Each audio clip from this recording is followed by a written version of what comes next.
Девочки, мальчики, ну что, я вас приветствую на основных каналах нейроведьмы, основные пространства нейроведьмы приветствуют вас, заряженные позитивной энергией. Так, keep calm, да, be happy.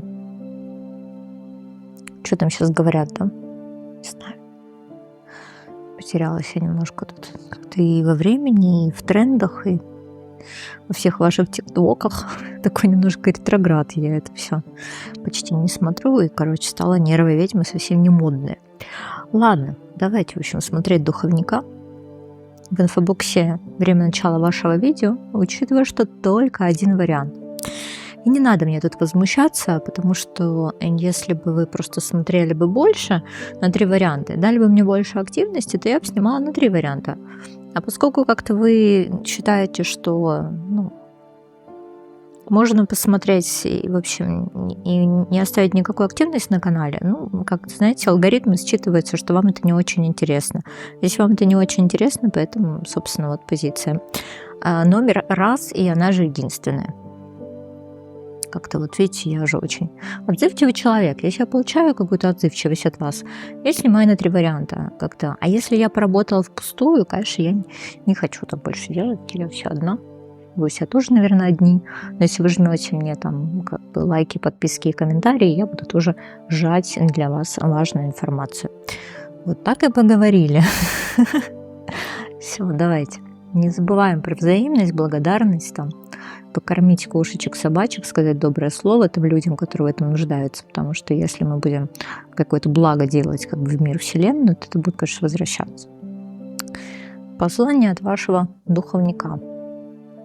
Не обязательно это христианская история, может быть, я не буду говорить, что это христианская история, потому что они не любят Таро, я буду говорить духовник, и вы будете думать, что это батюшка, но это вообще не так.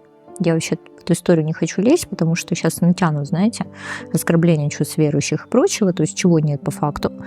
Вот, поэтому, вот кто-то, кто вас бережет и охраняет.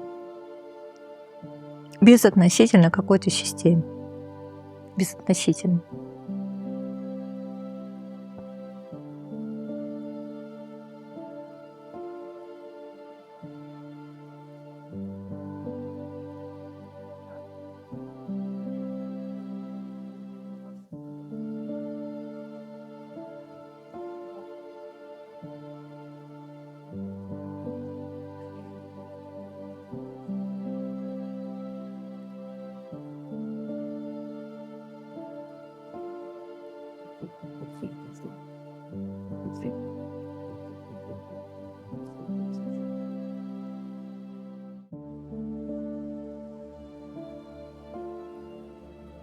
У меня просто сейчас мысли в голове про магию. Просто я же себя прям уже бью по рукам, по губам, по другим частям тела, чтобы это не озвучивать на общих раскладах. Мне давно говорят, вообще закрывай информацию, потому что так не готов. Учитывая, сколько сейчас стали оскорблять тарологов, да? Хочется просто сказать, что вот те люди, они просто достойны гадалок с Wildberries, из каких-то масс-маркетов, и дай бог им никогда нормального, хорошего специалиста не встретить и остаться за своим говном. Извините. Я прям искренне желаю, чтобы вот все эти двери на восприятие нормальной информации, да, по изменению своей жизни для них просто были закрыты, потому что так оскорблять силу ради хайпа.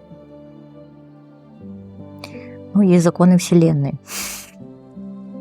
А мне хочется работать для тех, кто, собственно, понимает, что мы с вами вместе, да, творим круги, творим сакральное пространство.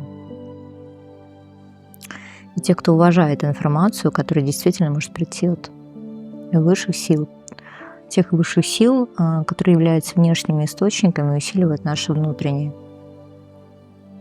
Окей. В каких энергиях находимся, да? Вариант номер 1, вполне возможно, что кому-то резонирует.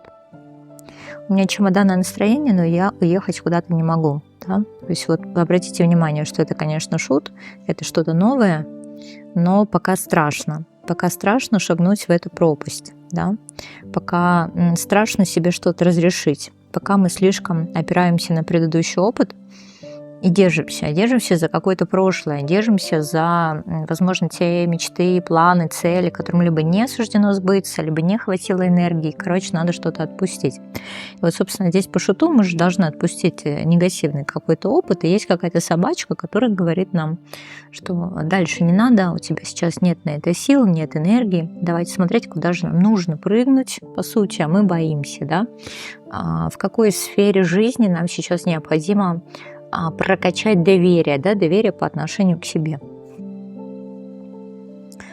Вот. Одна из любимых моих карт, да, как бы это 4 мечей. Но 4 мечей, обратите внимание, что это время отдыха, да, но все мечи почему-то не сосредоточены в районе Свадхистана. Вот. И я не нашла, почему в быка, почему конкретно в районе Свадхистана, поэтому если вы это нашли в быка, напишите мне, пожалуйста, в комментариях, мне очень интересно. Что-то какой-то котик, да, у нее что лежит. Вот. И, скорее всего, наверное, пришло время выходить из тени, да, смотри, карта шута, да, и, собственно, 4 мечей. Или, знаешь, пришло время как-то глубже посмотреть на себя и на свое здоровье. Вот. А мы, например, саботируем врачей. Ну, такая тоже история может быть. Потому что такое ощущение, что мы как будто саботируем какие-то неприятные моменты, да, то, чем мы не хотим заниматься, то, куда мы не хотим смотреть. Но вообще 4 мечей, сказать, что это прям сильно негативная карта. Что? Ну, я не могу сказать, что здесь энергии смерти. Здесь, наверное, энергия какой-то прям сумасшедшей усталости.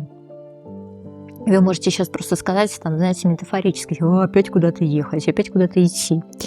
Это я когда чемодан, знаете, там периодически собираю, там, один переезд, там, второй, одна страна, вторая, еще это тоже не предел. И я такая, опять я, значит, куда-то еду. Я такая думаю, так может тогда уже научиться как-то не захламляться, если у меня такое большое количество переездов. Вот здесь вот такое ощущение, что опять вы где-то прям топчетесь, где-то на пороге, да, но вы устали от этих изменений. Действительно, хотелось бы какой-то более ровной картины мира, может быть, моментов стабильности, а сейчас заново приходится что-то делать, да, то есть получается, что мы вроде как не хотим обнулять предыдущий опыт, но для нового опыта нам не хватает либо знаний, либо энергии. Так, что у нас еще интересно? 4 мечей и звезда. Да, это новый путь. Такое ощущение, что вас, знаешь, как выше вытесняют на новый путь по звезде. Но такое ощущение, что это пока, опять же, дорога, которая не указана на карте. Непонятно, что, куда. Куда-то, короче, зовут. То есть вы, правда, можете чувствовать зов, то есть вас куда-то тянет, да, что-то прям хочется поменять, изменить, или вот приходит какая-то информация, вот, и ты вот чувствуешь, что эта информация как-то связана с твоей миссией, что опять тебе надо куда-то, джунгли зовут, а ты от этого устала или очень устал, потому что здесь, конечно, энергия прям усталости у этого шута. Сказать о том, что это вот когда сидел этот Фродо или там Бильбо, кольцо, собственно, с кольцом справился, дико уставший, посидевший, вернулся в свой шир, а потом, значит, опять приперлись гномы, да, и уже, собственно, он не поперся, а куда-то там, а вся эта, да, история начинается уже непосредственно с его племянника, там, Фродо, да. Может, Хоббита пересмотреть, что ли?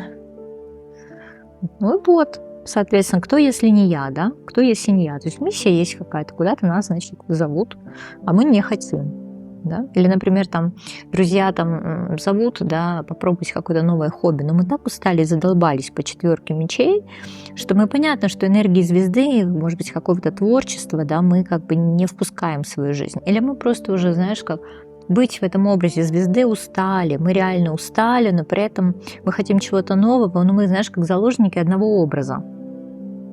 То есть от нас все ждут какой-то определенной реакции, мы как заложники одного образа. Знаешь, вот есть актеры, которые, например, заложники одного образа. Вот.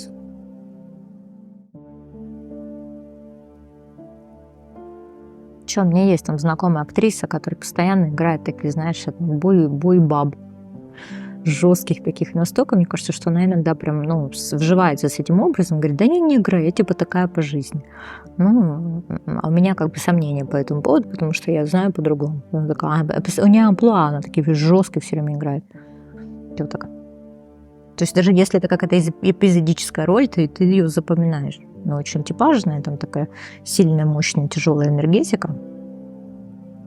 При этом абсолютно нормальный человек с семьей, детьми, там что-то с собаками, еще там каким-то нормально, адекватно реализован. Вот. Ну, заложник одного образа.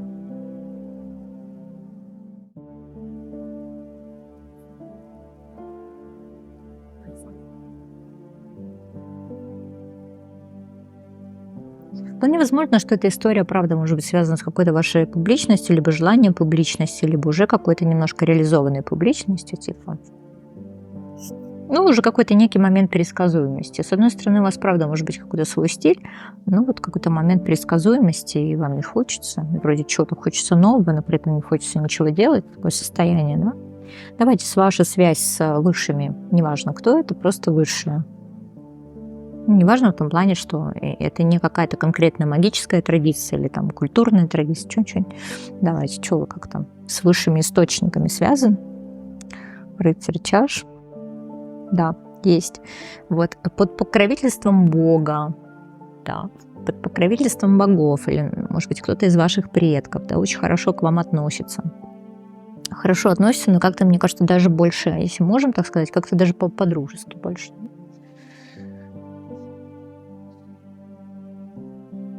Такое ощущение, что у вас есть какой-то талисман, вполне возможно, который вам удачу приносит, в том числе еще и какую-то вот и финансовую. Вот. И, в принципе, когда вы на руководящей какой-то должности или принимаете решение, вы, собственно, вашему наставнику очень нравится, вообще очень нравится, и ощущение, что, знаете, как делает на вас ставку. И вот тут прям наставник точно есть, и вообще связь с ним налажена, и очень хорошо к вам относится. Скорее всего, какая-то мужская энергия, при этом энергия достаточно высокого порядка. И что там, значит, ваш наставник хочет вам сказать? Что наставник хочет вам сказать?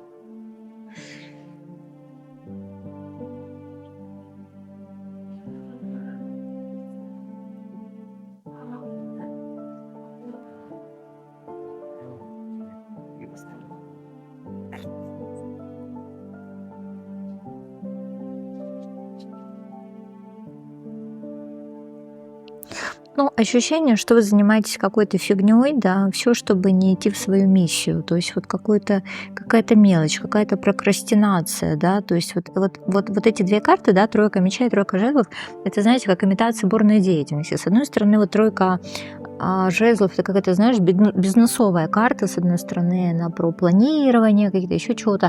И вот, собственно, ты не хочешь, потому что действительно тебе нужно что-то планировать, куда-то двигаться вперед. Может быть, тупо написать какой-то бизнес-план, да, то есть ты так не хочешь это делать.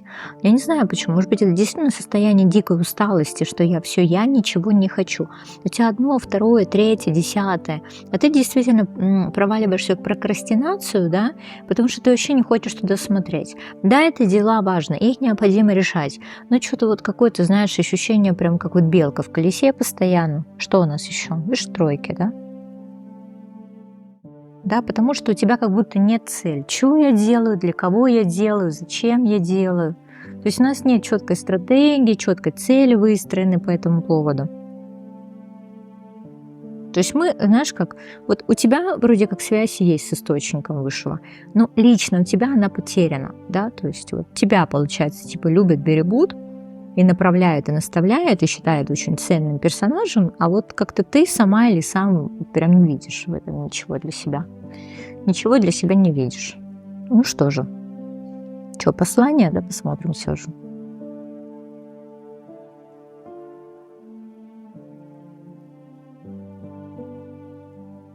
Мне говорят, что нужно собрать колоду, и, видимо, какие-то карты нам могут понадобиться, да, отсюда.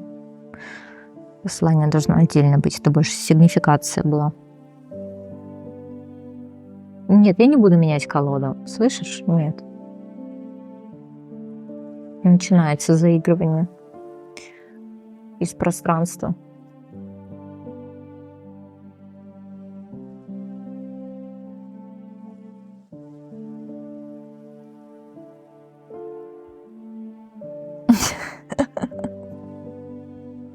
Ты же, говорит, уже так делала. Ты постоянно так делаешь.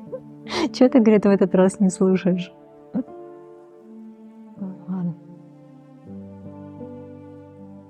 Ну, я не знаю, у меня ощущение, что кто-то еще пришел. Очень четкое ощущение, что кто-то пришел.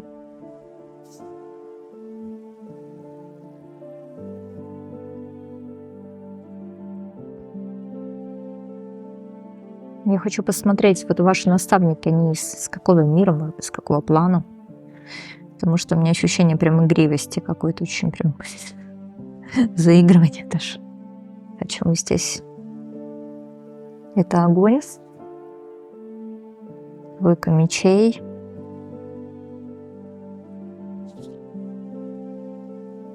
четверка жезлов.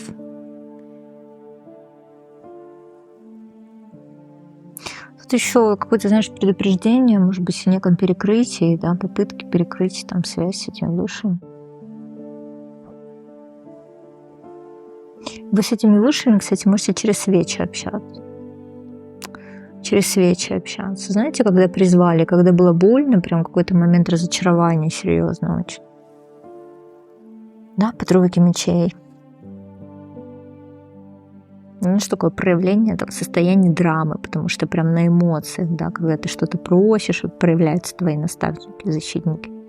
При этом связь есть у кого-то, кстати, еще и, собственно, да, ну, когда мы с иконами общаемся или с изображениями, да, то есть у нас есть какие-то, тоже какая визуализация интересная по четверке жезлов, как портал, но не все же зеркало, это же просто, может быть, знаешь, история, когда мы что-то просили богов о проявлении, о милости, может быть, возможно, о наказании. Давай сейчас спросим, вот твои вот... Кто-то пришел, да, пришел действительно тебе на помощь или приходит на помощь, когда тебе необходимо. О чем ты просил или просил и призвал? Тройка чаш. Туз чаш. Мы хотели какой-то гармонизации, то есть на самом деле изначально вот мы хотели работать на каких-то очень мягких энергиях. Тройка чаш, туз чаш. Ну, правда, здесь может быть связь и с христианским эгрегором достаточно сильная. Но такое ощущение, что мы как будто кого-то пытались умилостивить. Здесь больше, наверное, какой-то момент служения все-таки, да? Не сотрудничество, а служение. Поэтому, может быть, даже у кого-то какие-то подношения были, или кто-то это делает, знаете, чтобы умилостивить. Потому что есть страх, да, перед своими наставниками духовными. Ладно, совет все же в этой всей истории.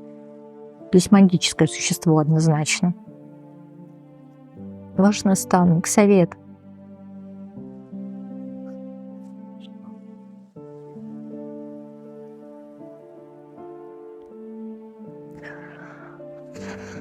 Совет. Ну, это на самом деле, если что касается, это, знаешь, вот он больше, наверное, для усиления связи, да. Вот твой духовник, твое духовное вот это существо, там, или, не знаю, что-то тотемное, не знаю, что ты веришь, но очень сильно сокрушается, собственно, по тому поводу, да, что с ним не общаются, да, с ним не общаются, не контактируют. А вот как бы по тройке пентаклей все же нас просят совершать какие-то действия, в первую очередь.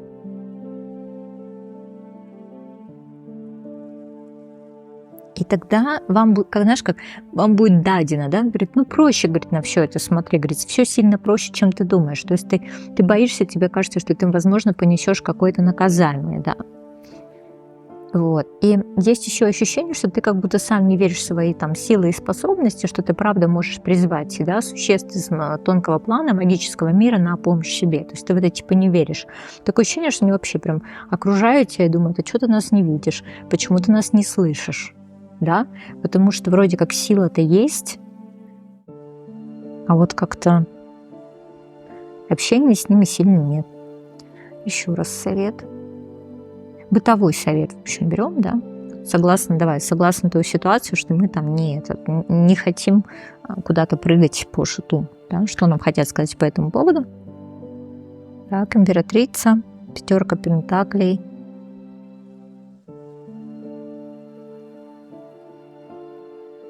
Ты говоришь, а тебе сейчас, говорит, не надо прыгать, ты просто сейчас копишь энергию, да, на что-то другое, на что-то вот лучшее. Пятерка пентаклей, смотри, императрица, карту умеренности. Что у тебя сейчас на самом деле энергосберегающий режим, да, и что тебе вот сейчас прям нужно делать? да, себя копить, опять же, вот она, карта, которую мы спрятали в колоду, вышла. Туз пентаклей, десятка жезлов. Собирай себя, да, собирай себя, потому что пазлы рассыпаны, да, пазлы рассыпаны, и по справедливости тебя останавливают, да, тебя останавливают. Останавливают от какой-то, смотри, от какой-то новой дороги, от какого-то нового пути, потому что ты сейчас вот не пойдешь, если ты пойдешь, ты не справишься. Ты реально не справишься, поэтому смотри, вот с точки зрения как бы высших сил, ты подожди, да, подожди, потому что в нужное время, в нужное место, да, как бы в нужном месте все откроется. А сейчас как бы тебя очень любят и берегут, понимаешь? Поэтому вот такой немножко у нас энергосберегающий режим. Окукливание такое немножко. Вот такая позиция. Ну все, с вами была я, ваша нейроведьма.